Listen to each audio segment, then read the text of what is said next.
Hello and welcome to the channel. Now in today's video I would like to talk about a very important subject. If you collect antique pocket watches, or if you've inherited one, this video is for you. Because right now something is happening quietly in the background, and it has nothing to do with fashion or trends or hype. It has to do with gold and silver. And what happens to history when metal prices rise faster than understanding. Let me say this clearly at the start. This is not investment advice. This is not about telling anyone to sell or not to sell. This is about preservation. Because a pocket watch is not just a container of metal. It's a record of labor, design, engineering, and often family history. And once that's melted, it's gone. So if you've been collecting for a while, you've probably already seen this. It's movements with no cases, cases that don't match anything anymore, engravings that only survive in old photos. And this is not new. During the past, metal prices have spiked, especially around 2011. And collectors were already warning each other, if you sell a gold-cased pocket watch below the melt value, it will be scrapped. So this wasn't theory, this was experience talking. Now, why are pocket watches vulnerable? Pocket watches are especially exposed because they sit right on the line. Not famous enough for museums, not trendy enough for hype markets. Many are regional makers, private label jewelers, unsigned but well-made movements, historically important but economically fragile. And when metal prices surge, that fragility matters. So I'd like to show you a chart of gold and silver prices since 2000. And let's ground this conversation in data.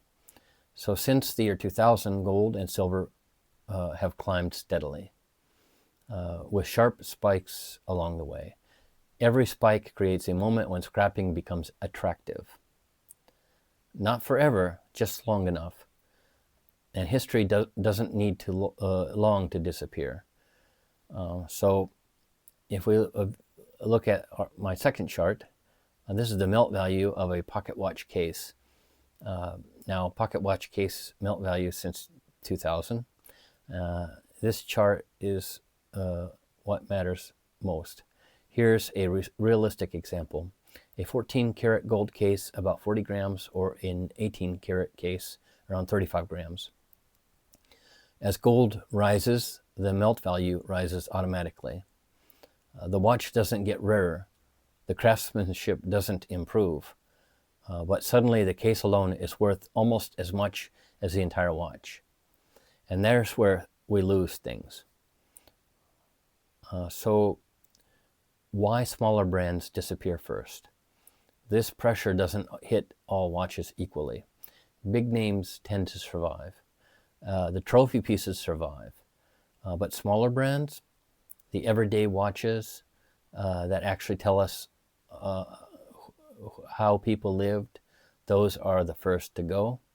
Once the case is melted, the watch is never whole again.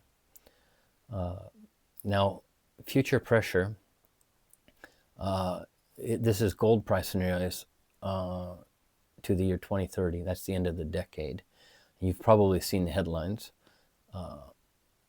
We're talking at this current price point is $4,400 per ounce for gold, and it's already being spoken about $5,000 gold prices. This is per ounce, per troy ounce, and then by the end of the decade is also being discussed, and this is hype, of course, but the possibility of seeing a $10,000 gold price per troy ounce. I'm not here to predict the numbers. What matters is psychology. When people expect higher prices, scrapping starts before the peak. History gets sold in anticipation. So what are the steps for preservation?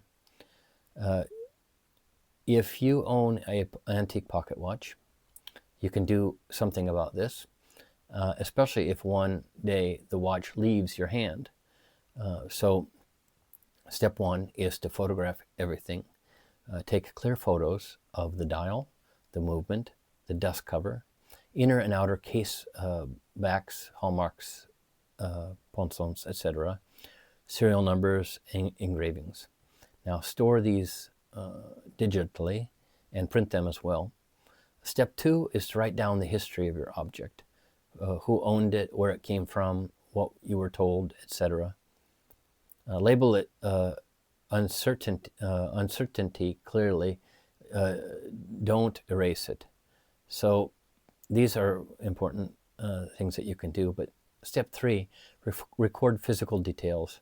Write down the case material, the carat, if it's what carat level you have, the diameter of the piece from side to side. This is the case and movement. Now, what is the weight? So if it's possible to weigh your piece, weigh the watch. Movement, size, and complications are also good to document. So if you don't know, just say so, write as much. Step four, keep the movement and case together. Once separated, context is usually lost forever. If separation is unavoidable, label everything clearly and store it together. Step five, keep documentation with the watch, paper in the box, etc. They should be stored adequately for the future. Make sure someone knows it exists as well. Now step six, this is simply making note that mark this as a historical object, and a simple note may save a watch.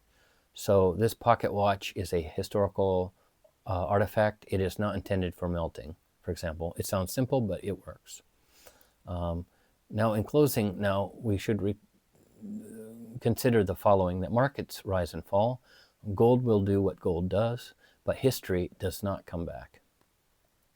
Once a case is melted, once a hallmark is gone, once a watch becomes weight, that chapter is closed. If you collect, document. If you inherit, preserve. If you sell, inform. Because the real danger isn't high prices, it's forgetting what these objects are. I hope that this is helpful. I didn't want to make a very panicky video. However, this is an extremely emergent trend, which we see extremely important. It's right now in front of our faces. It's no longer on the horizon. We're here. And I have seen in these chat forums in social media almost a frenzy for accumulating gold and silver as the prices are increasing. So I hope that this is a helpful warning, and also it's a call to action for all of those who care. Clearly there always will be some individual who is purely motivated by only money, and obviously that's a hollow pursuit. We all know this.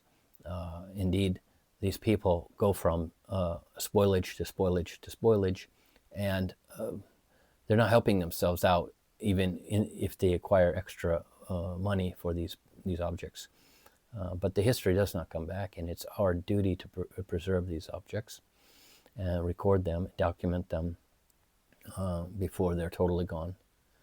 So I would also like to make a follow-up video to this, which is specifically addresses gilding technology in the past in ancient pocket watches, and something of this variety, but I think it'll also be of interest to you.